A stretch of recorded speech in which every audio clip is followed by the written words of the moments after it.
The hammering in my skull matched the rhythm of my heartbeat, sharp, relentless, unforgiving. I opened my eyes to unfamiliar darkness, the kind that felt expensive, heavy with silence that only money could buy. Silk sheets whispered against my skin as I moved, cool and smooth in a way my threadbare cotton ones at home never were. The scent hit me next. Cedar and something darker, masculine, leather mixed with a cologne that probably cost more than my monthly rent. Where was I? Panic clawed up my throat as I sat up too quickly, and the room tilted. My head throbbed with the kind of pain that promised I'd done something monumentally stupid the night before. But I couldn't remember. Not the drinking, not leaving the restaurant after my shift, not... My breath caught. A ring. On my left hand, fourth finger, sat a band of platinum so bright it seemed to glow in the dim light filtering through floor-to-ceiling windows. Diamonds circled it, not the tiny chips you'd find in a mall jewelry store, but substantial stones that caught the early morning light and threw it back in sharp, accusatory flashes. This wasn't happening. My hands shook as I touched the ring, tugging at it. It didn't budge. Perfectly sized, as if it had been made for me. The metal was warm from my skin, and something about that warmth made everything more real, more terrifying. I was wearing someone's ring, a wedding ring. The penthouse sprawled around me like something from a magazine I'd never be able to afford. Modern furniture in shades of black and gray, artwork that looked original, windows that showcased the city skyline in a way that made me dizzy with how high up we had to be. The bed alone was larger than my entire bedroom in the cramped apartment I shared with Emma. Emma. Oh God, Emma. My 4-year-old daughter. I'd left her with Mrs. Chen next door.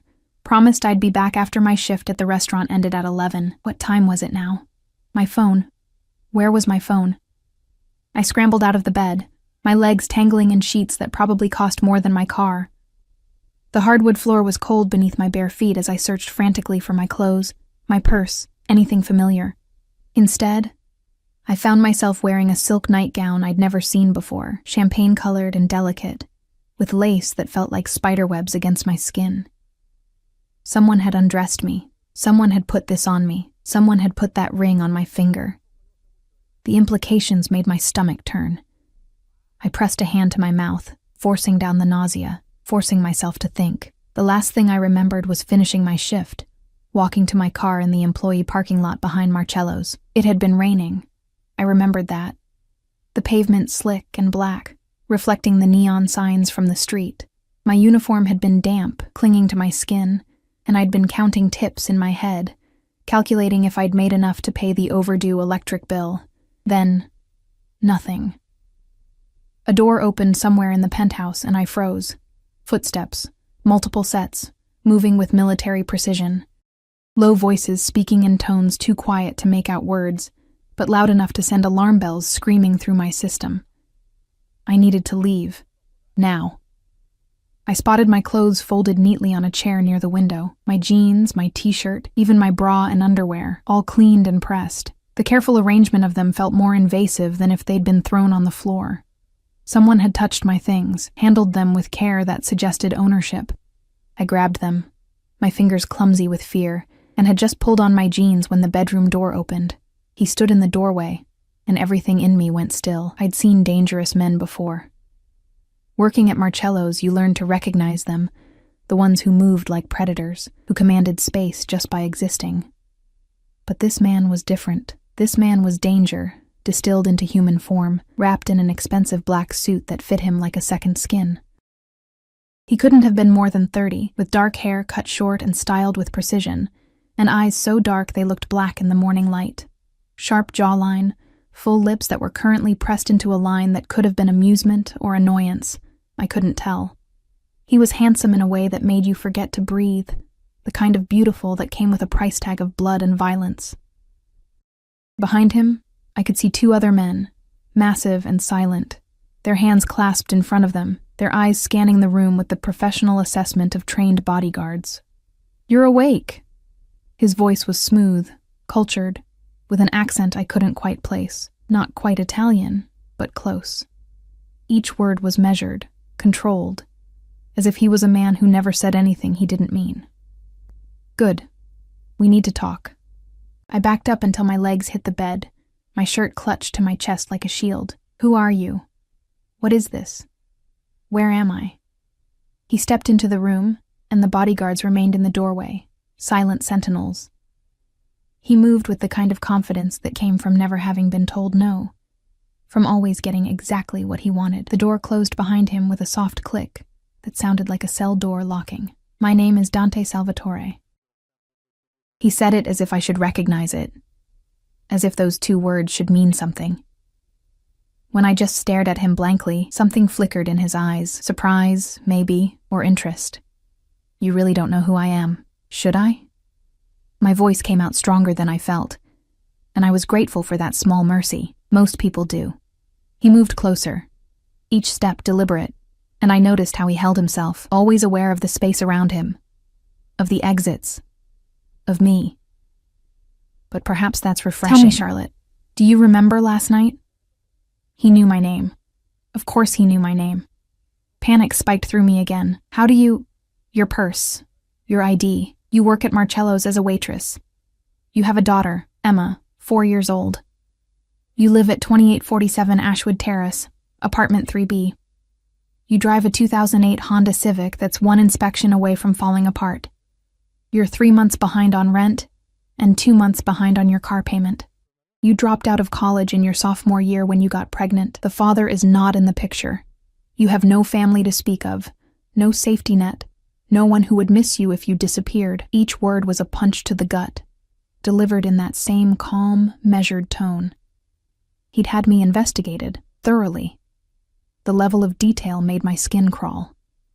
What do you want from me? I whispered. He stopped a few feet away, close enough that I could smell that cologne again. Expensive and dark and completely overwhelming, close enough that I had to tilt my head back to meet his eyes. This close, I could see they weren't completely black. They were the deepest brown I'd ever seen, with flecks of amber that caught the light. I want you to understand your situation. He held up his left hand, and I saw it. An identical platinum band on his fourth finger, simple and elegant and terrifying. As of midnight last night, you became my wife. The world tilted. That's impossible. I wouldn't, you did. He lowered his hand, and his gaze dropped to the ring on my finger with something that looked almost like satisfaction. You signed the papers. You said the vows. It's all quite legal, I assure you. I don't remember any of that. My voice was rising, hysteria creeping in at the edges. I don't remember anything after leaving work. No, you wouldn't. He said it so casually, as if drugging someone was just another Tuesday morning activity. Rohypnol is quite effective that way. Don't worry. Nothing inappropriate happened. The marriage was necessary for business reasons. You were simply the most convenient option. I was going to be sick. I was going to collapse. I was going to scream until someone came to help me. But the rational part of my brain, the part that had kept me and Emma alive for 4 years on tips and determination, knew that no one would come, no one would help. Men like this didn't get caught. Men like this made people disappear. I have a daughter, I said, and my voice broke on the words. Please, I have a little girl. She needs me. I have to get back to her. Something shifted in his expression, something too quick to read. He studied me for a long moment, his head tilted slightly, as if I were a puzzle he was trying to solve. Your daughter is fine. Mrs. Chen has been compensated generously for her extended care. Emma believes you took an extra shift at work. He pulled out a phone, one of several I could see in his jacket, and showed me a photo. Emma, asleep in her bed, clutching the stuffed rabbit I'd bought her at a thrift store. The photo was time-stamped less than an hour ago. The message was clear. He could reach her anytime he wanted. You're a monster, I breathed. Yes. He pocketed the phone, unbothered by the accusation. But I'm your husband now, and that affords you certain protections you didn't have before. Protection you desperately need, even if you don't know it yet. I don't need anything from you except to let me go. That's not possible. He moved past me to the window, looking out over the city with the posture of a man who owned it. You see, Charlotte, 3 nights ago, someone stole from me. A significant amount of money and some rather sensitive information. The man who did this, He turned back to face me, and his eyes had gone cold, empty. Was your boyfriend, Jake Morrison. The name hit me like a physical blow. Jake, my ex, Emma's father, the man who'd abandoned us when I told him I was pregnant, who I hadn't seen or heard from in over 3 years. I don't know where he is, I said quickly. I haven't seen him since. I know. Dante's voice was soft, dangerous. He's very good at hiding, but everyone has a weakness, Charlotte. Everyone has something they care about enough to risk everything for. His eyes locked onto mine. You're going to help me find him. I told you, I don't know. He'll come for you. Dante moved closer again, and this time, I had nowhere to retreat. When he learns I've married you, when he learns you're under my protection and my possession, he'll come. Men like Jake, they're predictable that way. They don't care about their children, but their pride, their possessions, that they'll fight for. I'm not anyone's possession. Aren't you? He reached out, and I flinched, but he only took my left hand, his thumb brushing over the ring with a gentleness that somehow made everything worse. His touch was warm, his hands calloused in ways that suggested he was familiar with violence personally, not just by command. This ring says otherwise. The marriage certificate says otherwise. The fact that you're standing in my penthouse, wearing clothes I provided, breathing air I allow you to breathe, that says otherwise. I yanked my hand back, cradling it against my chest as if I could protect it retroactively. You can't keep me here. This is kidnapping. I'll go to the police. The police? He actually smiled, and it was the most terrifying thing I'd seen yet. Charlotte, I own half the police in this city. The other half knows better than to interfere with my business. But please, if you'd like to try, my phone is right here. He pulled out another phone, this one different from the first, and held it out to me. I stared at it, at him, at the trap he was laying so casually. If I took it, I'd be proving I didn't understand how completely I was caught. If I didn't, I was accepting his version of reality. What do you want from me? I asked again, but this time my voice was smaller, defeated. For now? Breakfast. You must be hungry. He pocketed the phone and moved toward the door. Then we'll discuss the rules of our arrangement. You'll find everything you need in the closet and bathroom. Someone will come for you in 30 minutes. And if I refuse? He paused at the door, his hand on the handle, and looked back at me over his shoulder. Then you'll go hungry, and we'll have this conversation later. The outcome will be the same, Charlotte. It always is. The door closed behind him with that same soft, final click. I stood there, frozen, my mind racing through impossible options. I could try to run, but where? I was dozens of floors up, and even if I made it to the street, he had people. He had resources. He had my daughter's location. I could try to fight, but the men outside that door were twice my size and trained to kill. I could scream, but who would hear me? Who would care? The ring on my finger caught the light again, and I looked down at it. This morning I'd woken up as Charlotte Hayes, single mother, struggling waitress, invisible to everyone who mattered. Now I was Charlotte Salvatore, wife to a monster, and somehow I had to figure out how to survive long enough to get back to my daughter. The bathroom was larger than my living room and kitchen combined, marble everywhere, floors, walls, countertops, all in shades of white and gray that seemed to glow with their own light. Gold fixtures gleamed like they'd never been touched, and the shower had so many jets and settings I couldn't begin to figure out how it worked. A soaking tub sat by the window, deep enough to drown in, with a view of the city that made my stomach lurch. I caught sight of myself in the mirror and barely recognized the woman staring back. My dark hair was tangled, falling past my shoulders in waves I never had time to style properly. My face was pale, dark circles under my green eyes from too many late shifts and not enough sleep. The silk nightgown hung on my frame. I'd lost weight over the past few months, too stressed to eat properly, stretching every dollar to make sure Emma had enough. I looked exactly like what I was, desperate, exhausted, trapped. The ring glinted on my finger, mocking me. I tried again to pull it off, twisting and tugging until my knuckle was red and my finger swollen. It wouldn't move. He'd made sure of that. Everything about this situation had been calculated, measured, controlled. Dante Salvatore didn't leave anything to chance. Dante Salvatore. The name echoed in my head, and pieces started clicking together. Marcello's restaurant, where I worked, wasn't just any Italian place. It was high-end, exclusive, the kind of establishment where reservations were made months in advance, and politicians rubbed elbows with people who definitely weren't politicians. I'd heard whispers, seen things I pretended not to see. Money changing hands under tables. Men in expensive suits having conversations that stopped the moment I approached. Envelopes passed in coat pockets. I'd needed the job too badly to ask questions.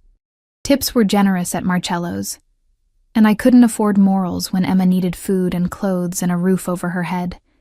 But now those whispers made sense. Salvatore. I'd heard that name before, murmured with fear and respect. The family that controlled the waterfront, the organization that ran half the city's underground operations. The kind of people you didn't cross if you wanted to keep breathing. And I was married to their boss. A knock on the bedroom door made me jump. Mrs. Salvatore? I'm coming in. Mrs. Salvatore. The words made me want to vomit.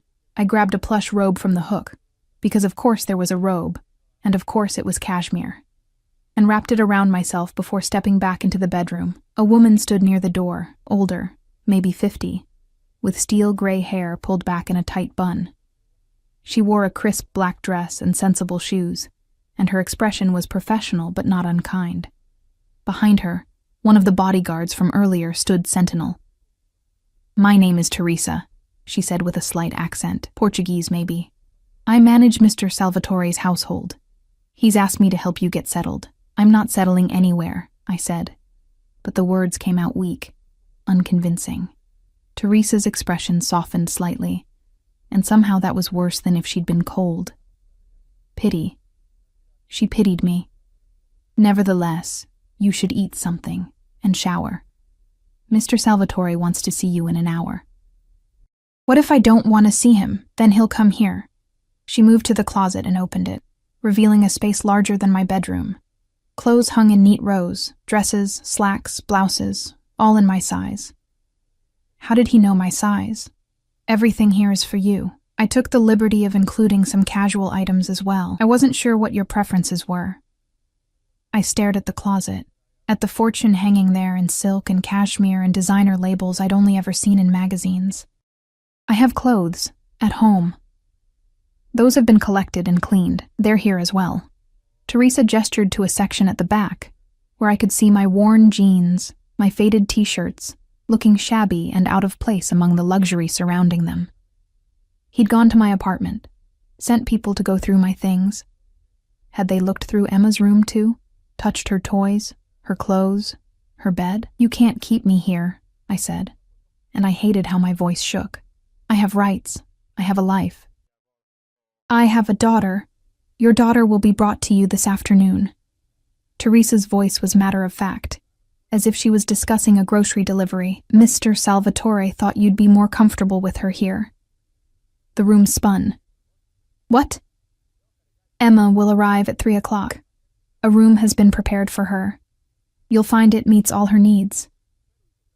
Teresa pulled out a simple black dress and laid it on the bed. "This should be appropriate for breakfast. The shower controls are labeled. Please be ready in 45 minutes. She left before I could respond, the door clicking shut with that same terrible finality. Emma. He was bringing Emma here, to this place, to him. I should have been relieved. I'd been desperate to see her, to hold her, to make sure she was okay. But instead, terror crawled up my spine. He was bringing her here because it meant I'd never leave.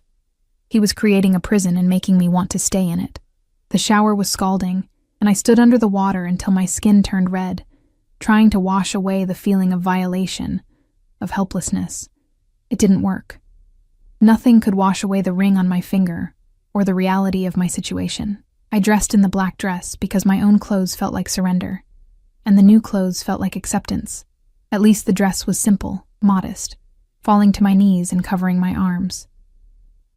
I left my hair down because I had no energy to do anything else with it. And I didn't bother with the makeup I found in the bathroom drawers. If Dante Salvatore wanted a wife, he'd get the real me, exhausted, terrified, and furious. Teresa returned exactly 45 minutes later, her timing precise. The bodyguard was with her again, a silent reminder that I wasn't going anywhere alone. This way, please. The penthouse was even more impressive and intimidating in daylight. We walked down a hallway lined with artwork that probably cost more than I'd earn in a lifetime. Every surface gleamed, every corner was pristine. It felt more like a museum than a home.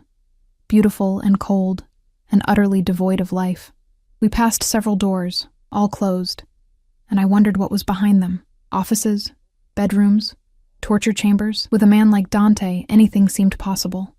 The dining room took my breath away despite my determination not to be impressed.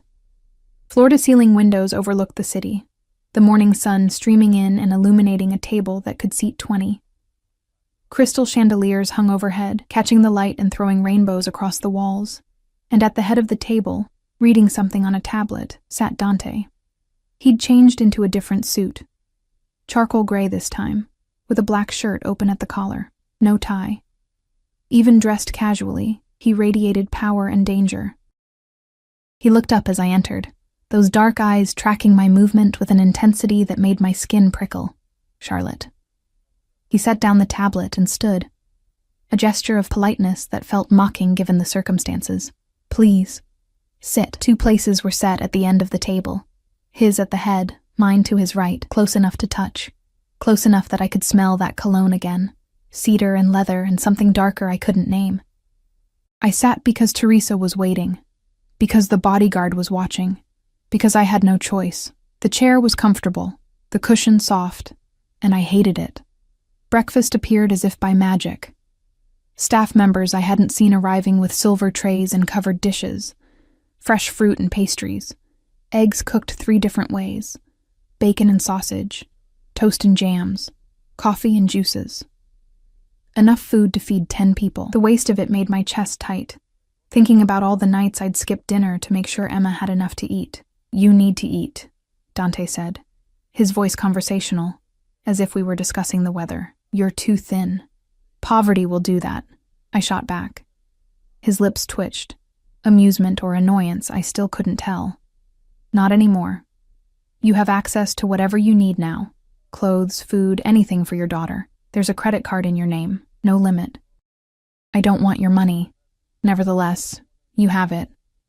He poured coffee into my cup, black, the way I took it at work. Of course he'd know that too. Eat, Charlotte. We have much to discuss, and I prefer you conscious for it. I picked up a piece of toast because my stomach was eating itself, and because I needed strength to fight, even if I didn't know how yet. The bread was fresh, still warm, buttery and perfect. I hated that it tasted good. Dante watched me eat with that same unsettling focus, as if cataloging every bite, every movement. He barely touched his own food, instead studying me the way a scientist might study an interesting specimen. Tell me about Jake, he said finally. I nearly choked on the toast. What? Jake Morrison, your ex, Emma's father. Tell me about him. Why would I help you find him? Because the alternative is worse, he said it calmly, but there was steel underneath the words. Jake stole from me. That requires a response. The only question is how much collateral damage there will be. If you help me find him quickly, that damage can be minimized. What kind of damage? His eyes held mine, the kind that involves people he might still care about. You. His daughter. Anyone he's been in contact with over the past 3 years. Nausea rose in my throat. You'd hurt Emma? I'd never hurt a child. The words were sharp, offended, as if I'd insulted him. But Jake doesn't know that.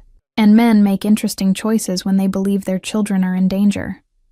She's not his child, not really. He never wanted her. He left the moment I told him I was pregnant. Yes, I know. Dante leaned back in his chair, his long fingers drumming once on the table, the only sign of impatience I'd seen. But he's been watching you, both of you. Did you know that?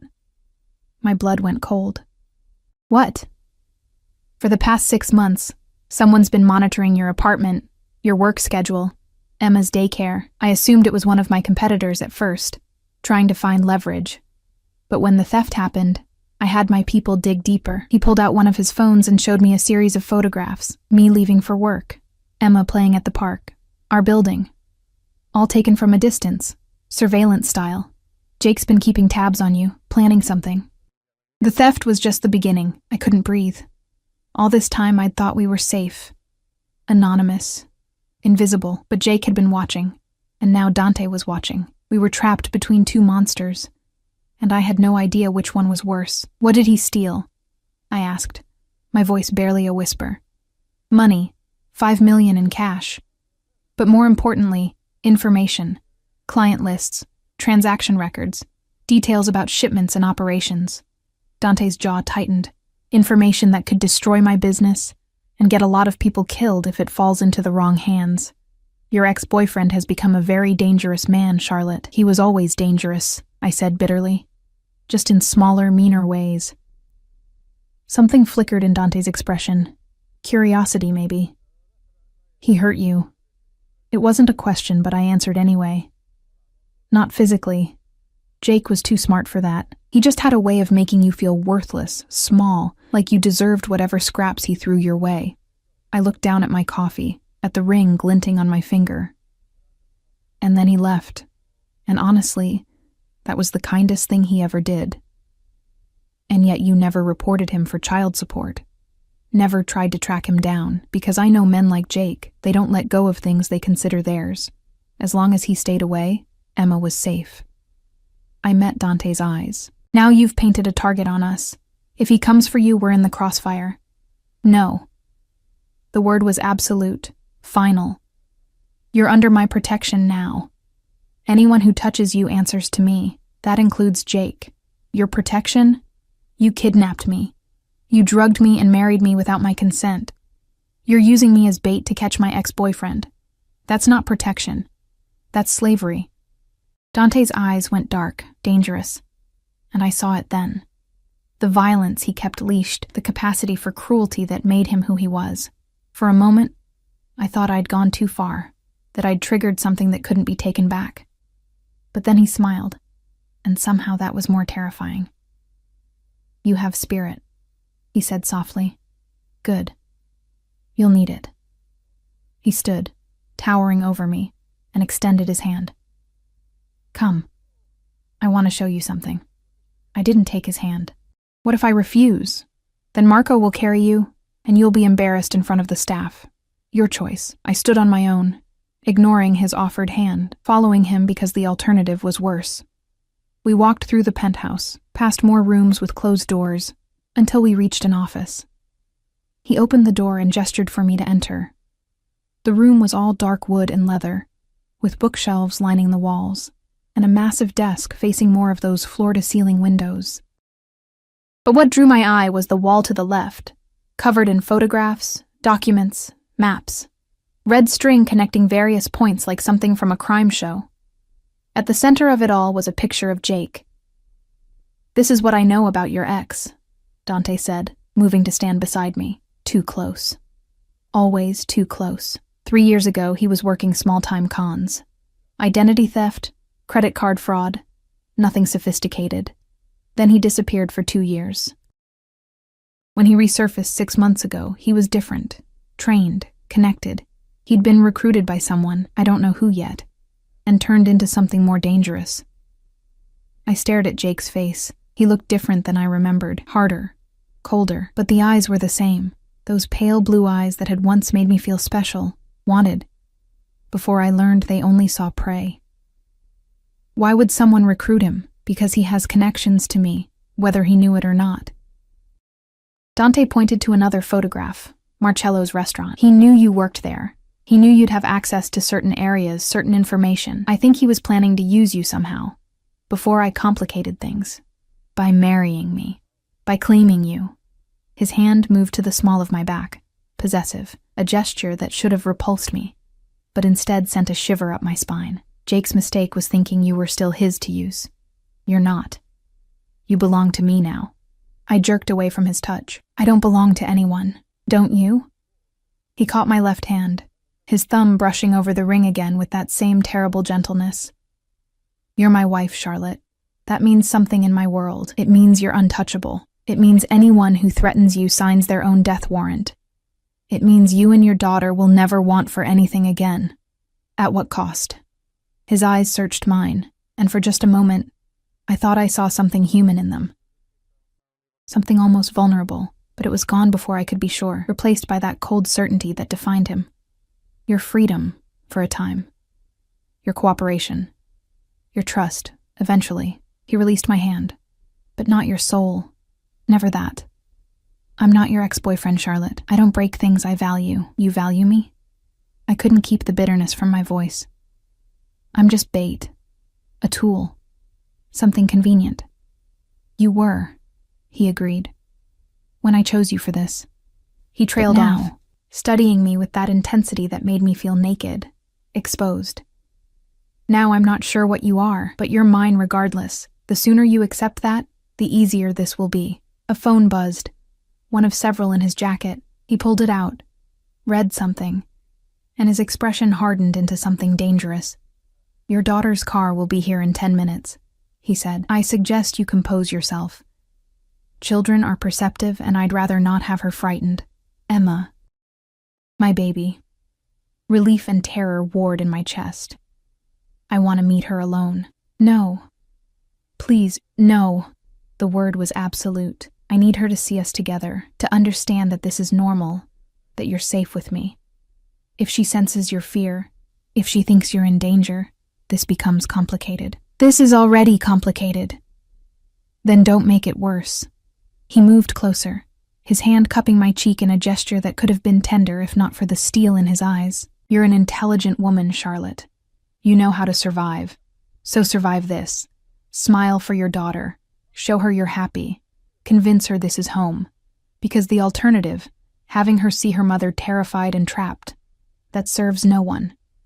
His thumb brushed my cheekbone, and despite everything, despite the fear and fury, my body reacted to his touch. Heat bloomed under his fingers, unwanted and undeniable. I hate you, I whispered. I know. He smiled, and it was sad, resigned, as if he'd heard those words before and expected to hear them again. But you'll learn to hate me less. I can be patient when necessary. He dropped his hand and stepped back, that professional distance returning. Teresa will bring her up. Remember what I said. You're happy. This is home. We're newlyweds, who fell madly in love. Can you do that? I thought of Emma, of her wide eyes and bright smile, of how she trusted me to keep her safe. I thought of what it would do to her to see me broken, to know her mother was trapped. Yes, I said, I can do that. Because for Emma, I could do anything, even pretend to love a monster. The 10 minutes felt like 10 seconds and 10 hours simultaneously. Teresa appeared with a knowing look, guiding me to the living room, a sprawling space with cream-colored furniture and abstract art that probably cost more than my car. Dante stood by the window, his posture relaxed but alert, always aware of everything around him. She's here, he said, pocketing one of his phones. My heart hammered against my ribs. I pressed my palms against my thighs, trying to stop them from shaking. The elevator dinged. Private access, straight into the penthouse. And I heard her before I saw her. Mommy? Emma's voice shattered something in my chest. I rushed toward the entrance hall, not caring about Dante's instructions or his watchful eyes, needing only to hold my daughter, to make sure she was real and safe and whole. She appeared around the corner, her small hand clasped in Mrs. Chen's weathered one, her favorite stuffed rabbit tucked under her arm. When she saw me, her face lit up with that pure, uncomplicated joy only children possess. Mommy, she released Mrs. Chen and ran to me, her small body colliding with mine as I dropped to my knees and caught her. She smelled like baby shampoo and strawberry juice and home. I buried my face in her dark curls, so like my own, and fought back tears. She was okay. She was here. She was safe. I missed you so much, baby, I whispered, holding her tight enough that she squirmed. Mrs. Chen said you had to work extra, Emma said against my shoulder, but she let me have ice cream for breakfast, so it was okay. I pulled back to look at her, drinking in every detail. Her green eyes, My eyes sparkled with excitement. She wore her favorite purple dress, slightly wrinkled, and her sneakers had a new scuff on the toe. She was perfect. She was everything. "I'm sorry I was gone," I said, brushing her hair back from her face. "But I'm here now. And I have a surprise for you." Her eyes widened. A surprise? This was it. The moment where I became a liar, where I sold my soul to keep her innocent.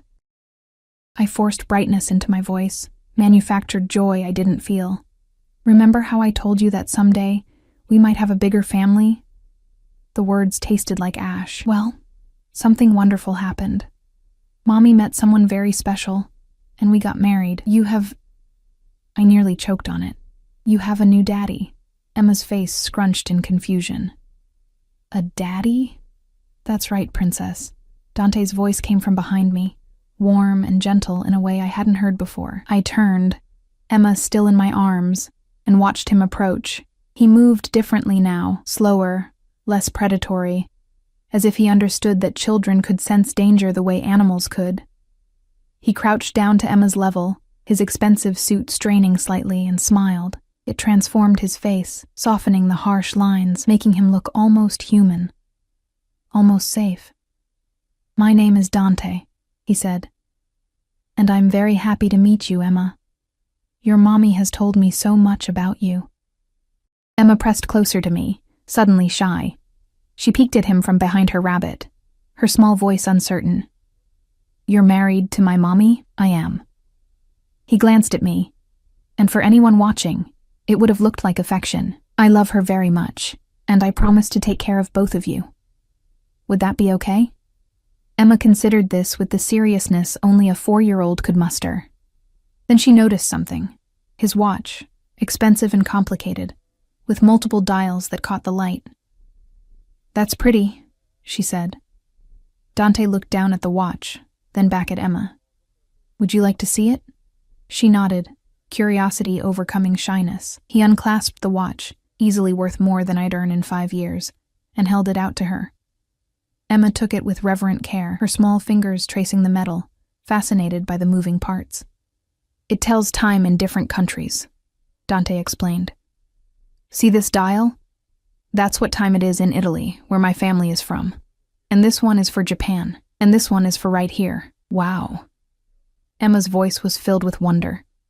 She looked up at him, then at me, then back at him. "Are you really my daddy now?" The question hung in the air. Dante's eyes met mine over Emma's head, and I saw the challenge there. This was the moment, the point of no return. "Yes," I said, the lie smooth and terrible. "He is." Emma beamed.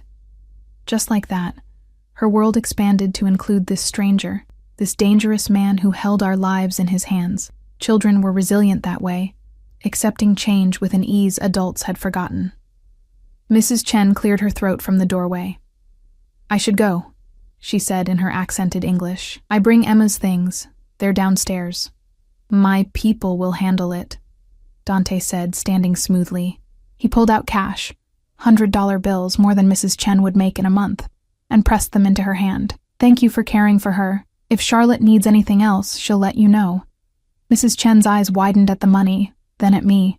I saw the question there, the concern. But I smiled and nodded, giving her permission to leave, to forget about us.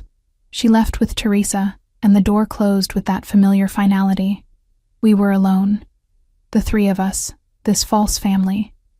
"Come on, sweetheart," I said to Emma. "Let me show you your new room." Dante led us down the hallway to a door I'd passed earlier. When he opened it, I forgot to breathe. The room was a child's dream. Soft pink walls with hand-painted flowers climbing up toward the ceiling, a canopy bed with gauzy white curtains, piled with stuffed animals, a bookshelf filled with new books, their spines uncracked and promising, a toy chest overflowing with dolls and puzzles and art supplies. A child-sized table and chairs, perfect for tea parties. Windows with a view of the city, secured with locks and safety features I recognized immediately. "This is mine?" Emma whispered, clutching her rabbit tighter. "All yours," Dante said. "Do you like it?" She let go of my hand and walked into the room as if entering a fairy tale. She touched everything, the soft bedding, the stuffed animals, the books. She opened the closet and gasped. It was filled with clothes, all in her size, from play clothes to pretty dresses. "Mommy, look." She pulled out a dress covered in butterflies. "It's beautiful." I looked at Dante, at the careful way he'd orchestrated this, making himself the hero, the provider, the answer to all our problems. He'd bought her love with toys and pretty things, and she was too young to understand the price. "It's perfect, baby," I managed. Emma spun around, the dress held against her. "Can we live here forever?" The question was innocent, hopeful. Dante answered before I could. "Yes," he said. "This is your home now, yours and your mommy's. No one will ever take it away." Emma squealed and ran to hug him. He went still for a moment, as if unsure what to do with the child's affection, then carefully placed one hand on her back, awkward and careful. Over her head, his eyes met mine, triumphant, possessive. "See how easy it is?" his expression said. "See how quickly she accepts me?" I wanted to scream. I wanted to grab Emma and run. But she was smiling, genuinely happy for the first time in months, and I wouldn't take that from her, even if it was built on lies. "Why don't you play for a bit?" I suggested. "Get to know your new room. I need to talk to Dante for a minute." Okay, she was already pulling stuffed animals off the bed, creating some elaborate game only she understood. Dante and I stepped into the hallway. He closed the door partially, enough that we could see her, but she couldn't hear us.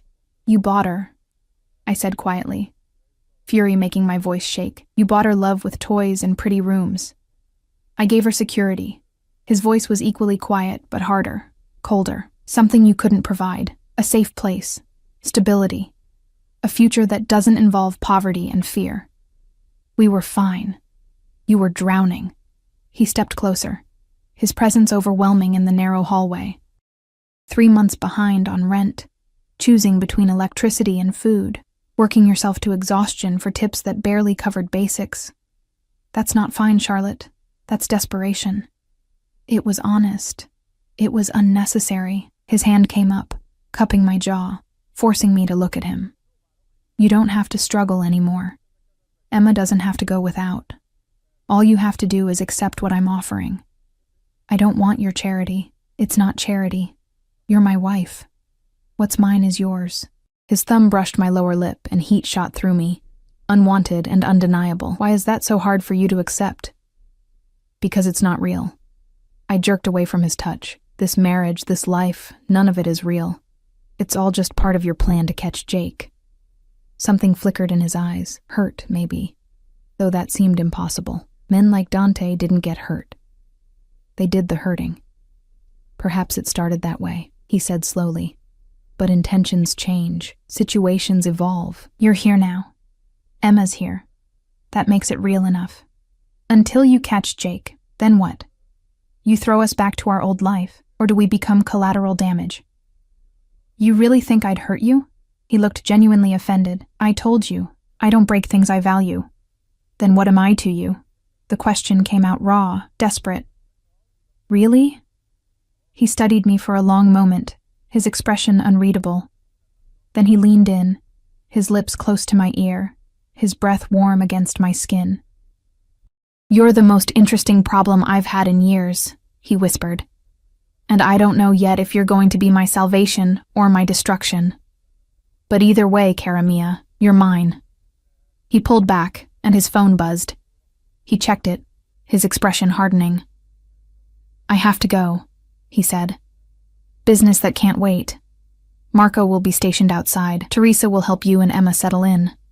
Don't try to leave." "Or what?" "Or I'll have to bring you back. And neither of us wants that."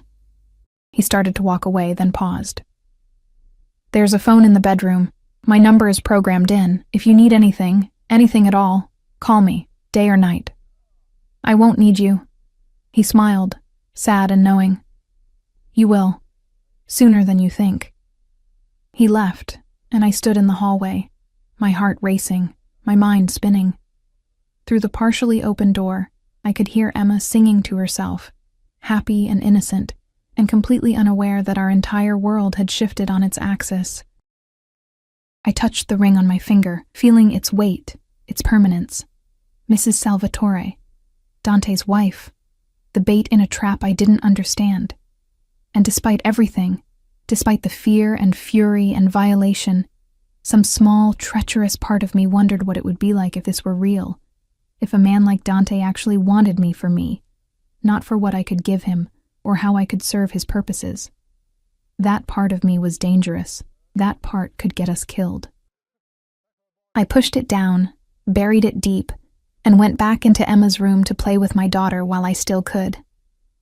3 days passed in a strange, surreal blur. Emma adapted with the frightening ease of childhood. Her laughter echoed through the penthouse as she explored her new world. The playroom Teresa showed us on the second day, the library with its rolling ladder and thousands of books, the kitchen where the chef let her help make cookies. She called Dante Daddy, without hesitation now. And each time the word left her lips, something in my chest cracked a little more. I watched her bloom in this golden cage and hated myself for the relief I felt. No more counting pennies, no more skipping meals, no more lying awake at night wondering how I'd make rent. Emma had everything she needed, everything I'd never been able to give her, and all it cost was my freedom and my soul. Dante was gone most of those 3 days. Business, Teresa said vaguely, as if that explained the armed men coming and going at odd hours. The hushed phone conversations in Italian, the tension that seemed to vibrate through the penthouse walls. But he called every night, exactly at 8 o'clock, and Emma would run to the phone with excitement while I stood nearby, listening to their conversations. "Did you have fun today, princess?" "Yes. Chef Marco taught me how to make pasta, and Mommy read me 3 stories, and I got to feed the fish in the big tank." "That sounds wonderful. Are you being good for your mother?" "Uh-huh. I'm being very good." "That's my girl. Can you put Mommy on the phone?" And Emma would hand me the phone, oblivious to the way my hands shook when I took it. "Charlotte." His voice was always low, intimate, as if we were lovers instead of captor and captive. "What do you want?" I kept my voice neutral, aware of Emma playing nearby. "To hear your voice, to make sure you have everything you need." A pause, "To remind you that you're safe." Safe. I nearly laughed. "Is that what you call this?" "Yes." No hesitation. "Have you been sleeping?" The question surprised me. "Why do you care?" "Because Teresa tells me you pace the bedroom at night, that you barely eat, that you're losing weight you can't afford to lose." His voice dropped lower. "I need you healthy, Charlotte, for Emma's sake, if not your own.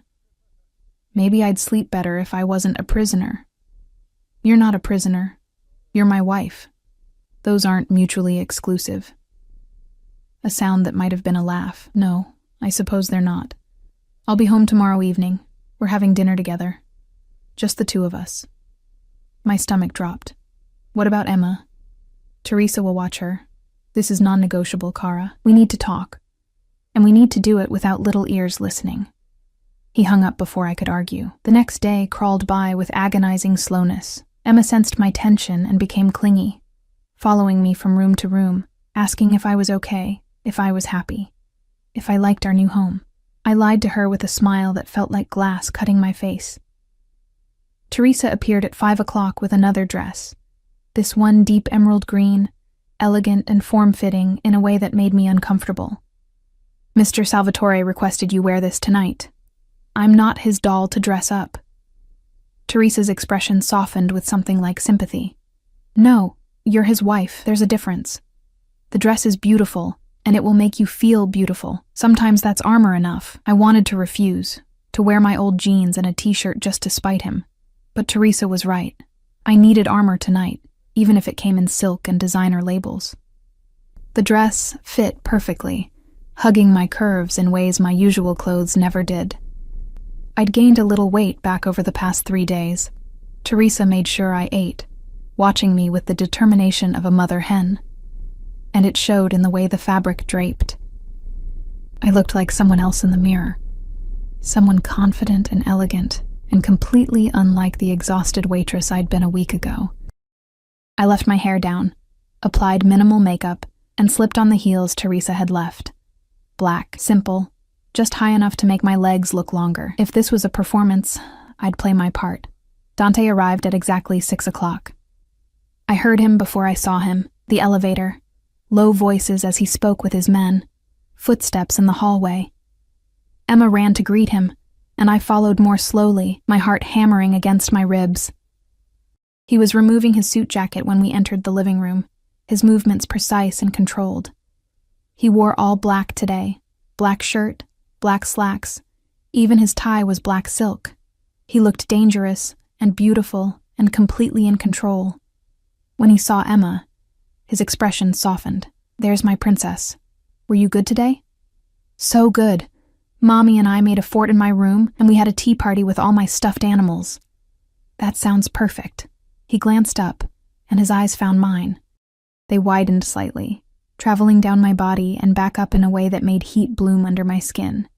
"Charlotte, you look beautiful." The compliment felt like a trap. "You requested the dress." "I did. I didn't know it would look like that on you." His voice had gone rough, hungry in a way that made me take a step back. He noticed and reined himself in, turning his attention back to Emma. "I need to have dinner with your mommy tonight. Just grown-up talk. Teresa is going to watch a movie with you and make popcorn. Would that be okay?" Emma's face fell slightly, but she nodded. She was a good girl, my Emma. Too good. Too willing to please. Teresa appeared as if summoned and took Emma's hand. "Come, little one. We have Frozen ready to watch, and I made extra butter for the popcorn." Emma waved goodbye, already distracted by the promise of treats, and disappeared down the hallway. The silence she left behind felt heavy, oppressive. Dante gestured toward the dining room. "Shall we?" The table had been set for two, intimate and elegant, with candles flickering in crystal holders. Wine glasses caught the light. The food smelled incredible. Pasta with cream sauce, fresh bread, salad with herbs I could smell from the doorway. He held out my chair, and I sat because refusing felt childish. His hand brushed my shoulder as he pushed the chair in, and electricity shot through me. I hated my body's reaction to him, the way my skin heated at his slightest touch. He sat across from me, close enough to touch, and poured wine into both glasses. I thought we could talk, really talk, without performances or pretenses. "Isn't that all this is? A performance? Is it?" He studied me over the rim of his glass. "You've been here 3 days, Charlotte. Has anyone hurt you? Threatened you? Treated you with anything but respect? You drugged me and forced me into marriage. That's the definition of disrespect. I gave you a way out of poverty. I gave your daughter a safe home. I gave you protection from a man who was planning to use you." He leaned forward. "Yes, my methods were extreme, but the alternative was worse. You don't get to decide what's worse for me. Don't I?" His eyes flashed. "Jake was watching you, planning something. If I hadn't intervened, what do you think would have happened? Do you think he'd have asked nicely to involve you in whatever scheme he's running?" The truth of his words made my chest tight. "So you did the same thing, just with better furniture?" "No."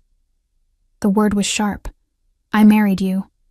I claimed you publicly. In my world, that means something. It means you're untouchable. It means anyone who wants to hurt you has to go through me first. And trust me, Kara, very few people are willing to do that.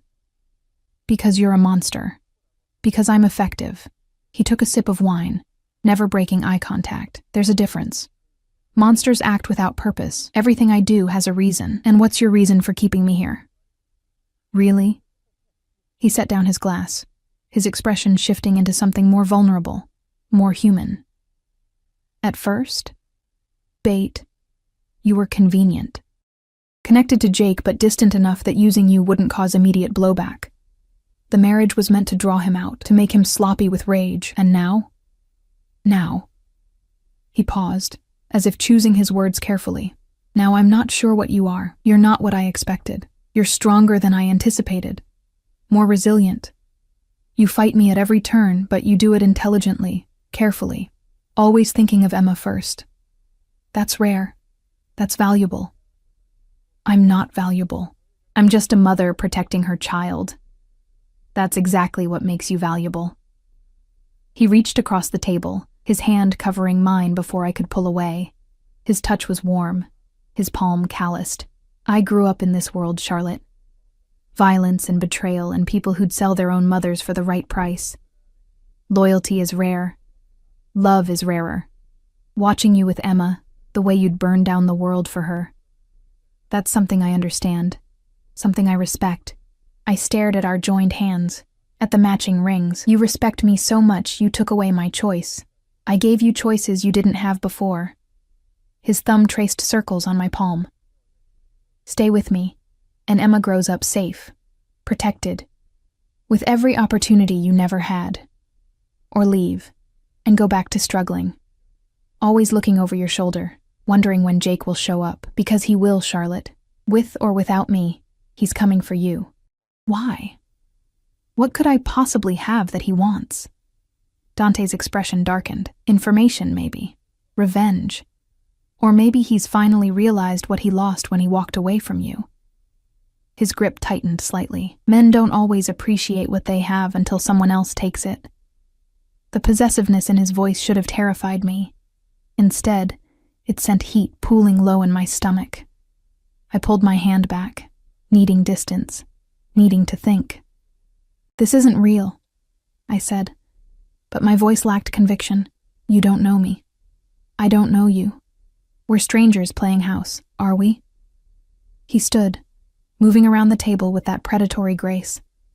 He stopped behind my chair, his hands resting on my shoulders. I could feel his heat, smell that cologne that was becoming familiar. I know you take your coffee black with 2 sugars. I know you hum when you're nervous. I know you check on Emma 3 times every night before you can sleep. I know you're afraid of heights, but you stand by the windows anyway because you won't let fear control you. His hand slid down my arms, leaving trails of fire. I know you're exhausted and terrified and furious, but you smile for your daughter because you won't let her see you break. I know you're stronger than you believe you are. And I know, his voice dropped to a whisper against my ear, that when I touch you, your pulse races exactly like it's doing right now. I should have pushed him away, should have told him to stop, to leave, to never touch me again. But my body betrayed me, leaning into his warmth, craving the contact I'd been starved for since long before Jake left. This is wrong, I whispered. Is it? His lips brushed my ear, not quite a kiss. You're my wife. I'm your husband. What's wrong about wanting each other? Everything. All of it. But I didn't move away. Then tell me to stop. His hand settled on my waist, holding me gently, giving me room to escape. Tell me you feel nothing, that this is just fear and anger. Lie to me, Charlotte. I dare you. I couldn't. God help me. I couldn't. Because somewhere between the terror and rage, between the forced smiles and careful performances, something had shifted. I'd watched him with Emma, seen the careful way he gentled himself around her. I'd seen the respect his people showed him. Not just fear, but genuine loyalty. I'd seen the way he looked at me when he thought I wasn't watching, hungry and possessive and something softer I couldn't name. He was a monster, a criminal, a man who'd stolen my freedom and called it protection.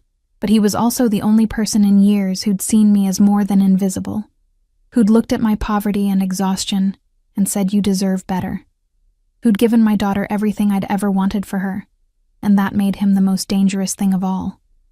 I can't do this, I said, but I didn't pull away. Then don't. His arms wrapped around me from behind, holding me against his chest. Just sit with me, have dinner, talk, nothing more.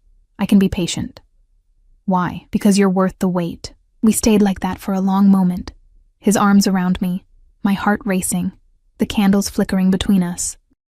And for the first time since waking up in his penthouse, I let myself wonder, what if this could be real? 2 weeks passed, and the lines between performance and reality blurred until I couldn't tell where one ended and the other began. Dante came home every evening at 6. He had dinner with us, Emma chattering about her day while he listened with genuine interest, asking questions about her drawings, her games, her imaginary friends. After dinner, he'd read Emma bedtime stories while I watched from the doorway, my heart doing complicated things I couldn't name. Then, when Emma was asleep, he'd find me, sometimes in the living room, sometimes on the balcony where I'd learned to ignore the dizzying height. We'd talk, about nothing, about everything. He told me about growing up in his family, about learning the business from his father, about the violence he'd witnessed and committed. I told him about Emma's birth, about the terrifying joy of holding her for the first time, about the desperation of trying to survive alone. We never touched beyond accidental brushes of hands, but the tension between us grew thicker every day, a living thing that pulsed with unspoken want. And Jake hadn't surfaced, not a whisper, not a sign. It was as if he'd vanished completely. "He's waiting," Dante said one night. We were on the balcony, the city lights spreading below us like fallen stars, watching, planning. "He knows I have you now, and he's trying to figure out his next move." I wrapped my arms around myself, the night air cool against my skin. Maybe he doesn't care. Maybe he's just gone. Men like Jake don't walk away from unfinished business. Dante stood beside me, close, but not touching. "He'll come. And when he does, I need you to trust me. Trust you." I laughed, the sound bitter. "You still haven't told me the whole truth. What did Jake really steal? Why is he so important?" Dante was quiet for a long moment, his jaw tight, then he sighed. "The money doesn't matter. I can replace that. But the information, client names, shipment routes, details about operations, that's leverage, that's power. In the wrong hands, it could start a war, get people killed, destroy everything I've built. And you think Jake is working with someone?" "I know he is. The theft was too clean, too precise. He had help. Inside help." His hands gripped the railing, knuckles white. "Someone in my organization is a traitor, and Jake is the key to finding out who." The weight of it settled over me. This wasn't just about revenge or money. It was about survival, about protecting everything and everyone in Dante's world, including us. "What happens when you find him?" I asked quietly. "He answers for what he's done." Dante's voice was cold, final. "And then you're free of him, forever." "And us? Emma and me? What happens to us?" He turned to face me, his dark eyes searching mine. "That depends on you, on what you want." "What I want?" The question felt absurd. "I never had a choice. You have one now." He stepped closer, his hand coming up to cup my face. "Stay with me. Not because you have to, not because I'm forcing you, but because you want to. Be my wife in truth, not just in name. Let me give you and Emma the life you deserve." My breath caught. "Dante, I know I did this all wrong. I know I took your choice away, that I'm asking you to accept the unacceptable. But these past 2 weeks," his thumb brushed my cheekbone, "I've seen who you really are. Your strength, your love for Emma, the way you refuse to break no matter how hard I push. And I want that. I want you. Not as bait, not as a convenient tool, but as mine. Really mine. You're asking me to choose my jailer. I'm asking you to choose your partner." His other hand settled on my waist, pulling me closer. "I can give you everything, Charlotte. Safety, security, a future for Emma. But more than that, I can see you. Really see you. Not the exhausted waitress, not the struggling single mother, but the woman underneath, the one who's brilliant and fierce and deserves so much more than she's been given." I should have said no, should have pushed him away, but his words touched something deep inside me, something that had been starving for years. To be seen, to be valued, to be wanted for more than what I could provide. "This is insane," I whispered. "Yes." He leaned closer, his forehead resting against mine, but sometimes insanity is the only rational response to an irrational world. His lips brushed mine, tentative, asking permission. And instead of pulling away, instead of slapping him and screaming that this was wrong, I closed the distance between us. The kiss was electric. His lips were soft but demanding, coaxing mine open with practiced skill. His arms wrapped around me, pulling me flush against him, and I melted into his heat. It had been so long since anyone had touched me like this, wanted me like this, and my body responded with a desperation that should have shamed me. But shame was impossible when his hands tangled in my hair, when his tongue slid against mine, when he groaned into my mouth like I was everything he'd ever wanted. We broke apart, both breathing hard, and he rested his forehead against mine. "Stay," he whispered. "Choose me. Choose this. I promise you won't regret it." Before I could answer, his phone rang. The sharp tone that meant emergency. He cursed in Italian, pulling it out and checking the screen. His entire body went rigid. "What is it?" I asked. "Jake." The word was cold, deadly. "He just made contact. He wants to meet." My blood turned to ice. "When?" "Tomorrow night. Neutral territory." Dante's eyes met mine, and I saw the predator in them, the dangerous man beneath the careful facade. "He's asked for you to be there." "Absolutely not. I know. Which is why you'll stay here, protected, while I handle this." His hands gripped my shoulders. "I need you to trust me. Can you do that?" Could I? Could I trust the man who'd kidnapped me, forced me into marriage, upended my entire world? The same man who'd given my daughter everything she needed, who kissed me like I was precious, who looked at me as if I mattered? "Yes," I heard myself say. "I trust you." The next evening felt like walking through a nightmare. Dante left at sunset, surrounded by his men, armed and dangerous and utterly focused. He kissed Emma goodnight, then pulled me into his arms and kissed me like it might be the last time. "I'll come back," he promised against my lips. "I always come back." Then he was gone, and I was left waiting with Teresa and Emma and half a dozen armed guards stationed throughout the penthouse. Emma sensed my tension and became clingy, refusing to go to bed, asking where Daddy went, if he was okay, if he'd be home soon. I lied to her with a smile and put her to bed with 3 extra stories. The hours crawled by, 10 o'clock, 11, midnight. My phone rang at 12:30, and I nearly dropped it in my panic to answer. "Charlotte," Dante's voice, rough and tired. "It's done. Are you okay? What happened?" "Jake is dead. So is the traitor in my organization. It's over." A pause. "I'm coming home." Relief flooded through me so powerfully I had to sit down. Okay, we'll be here." "Charlotte?" His voice softened. "I meant what I said. About this being about real. Wanting you to stay. I know. And I did. Somewhere in the chaos and fear, I'd stopped performing and started feeling. We can talk when you get home." He arrived an hour later, exhausted and bloodied. Not his blood, he assured me quickly. And I helped him clean up without asking questions I wasn't ready to hear answers to.